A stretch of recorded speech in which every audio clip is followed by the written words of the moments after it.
O texto chama-se Silêncios e Palavras. Na palavra, a comunicação se realiza. No silêncio, ela se completa. Pois a compreensão se concretiza a partir do silêncio. Há poder em ambos e a sabedoria é usar bem esses dois tempos da comunicação. Dentro de uma composição, as pausas são tão importantes quanto os sons.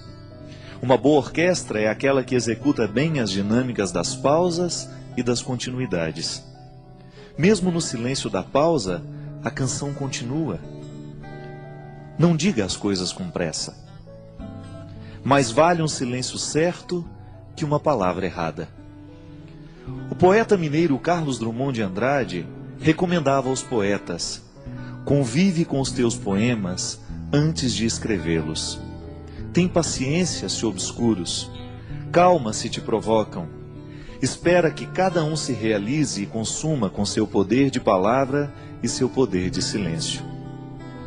A recomendação do poeta é sábia e pertinente. Um poema só é bom, se maturado na sementeira do silêncio. Antes de se tornar palavra, a poesia é a experiência de vida silenciosa. Os artistas sabem disso, e nós precisamos aprender. Demora naquilo que você precisa dizer. Livre-se da pressa de querer dar ordens ao mundo. É mais fácil a gente se arrepender de uma palavra dita do que de um silêncio.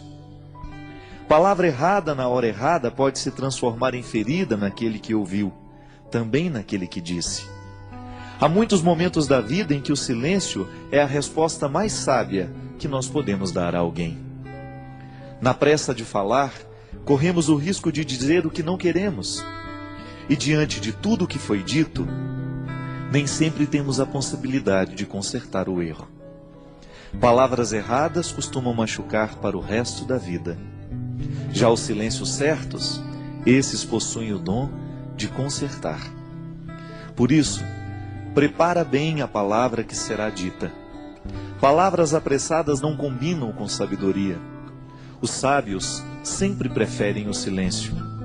E nos seus poucos dizeres está condensada uma fonte inesgotável de sabedoria. Não caia na tentação do discurso banal, da explicação simplória. Queira a profundidade da fala que nos pede calma. Calma para dizer, calma para ouvir. Uma regra interessante para que tenhamos uma boa compreensão de um texto é justamente a calma.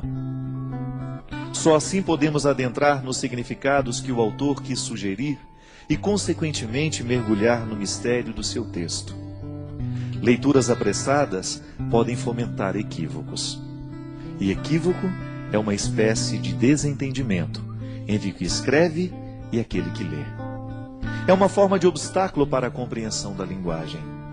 Na comunicação verbal cotidiana, isso sempre acontece. Dizemos e não somos compreendidos. Diante do impasse, duas realidades são possíveis: ou alguém disse com pressa, ou alguém escutou sem atenção. Dizer e ouvir requerem silêncio. Só diz bem aquele que pensou antes no que iria dizer, e ouve melhor aquele que se calou para escutar. A regra é simples, mas exigente. Por isso hoje, neste tempo de palavras muitas, queiramos a beleza dos silêncios poucos. Eu sei que muitas vezes nós somos vítimas das palavras malditas. Não são poucas as vezes em que palavras malditas chegam até os nossos ouvidos.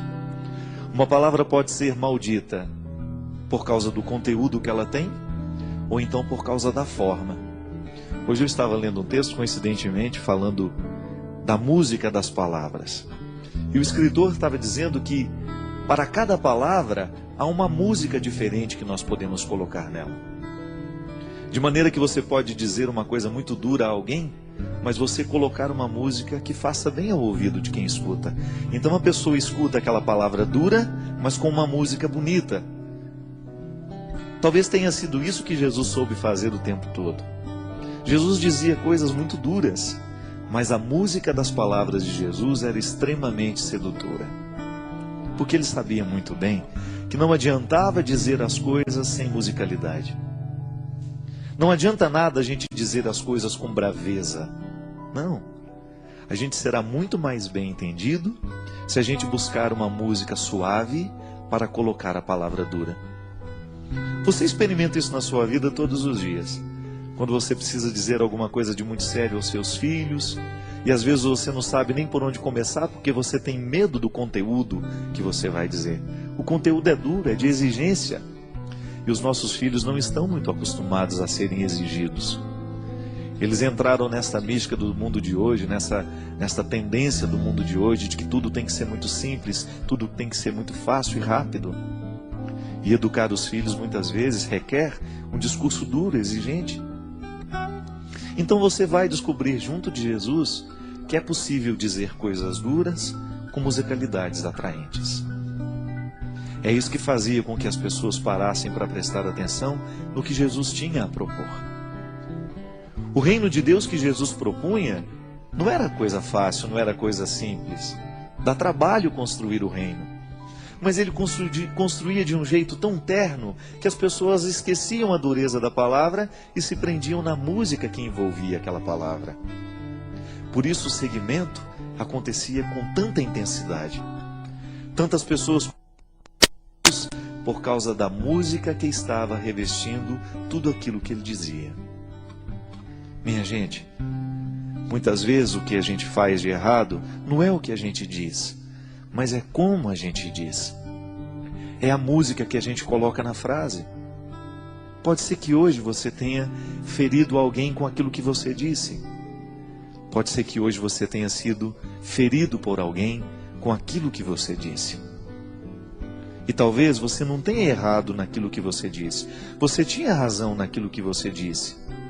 Você estava certo ao reivindicar o que você reivindicava ou ao dizer aquela verdade que você disse. Mas talvez você não tenha escolhido o melhor jeito de dizer. Talvez você se perdeu na pressa, na raiva, na ira. É estranho, mas na vida a gente perde a razão quando a gente fica bravo. Na vida a gente perde a ternura quando a gente se irrita, porque a ira, ela tem o poder de retirar de nós a sabedoria. E quando nós estamos fora da sabedoria, geralmente nós não sabemos colocar músicas nas palavras. Todos nós gostamos de música.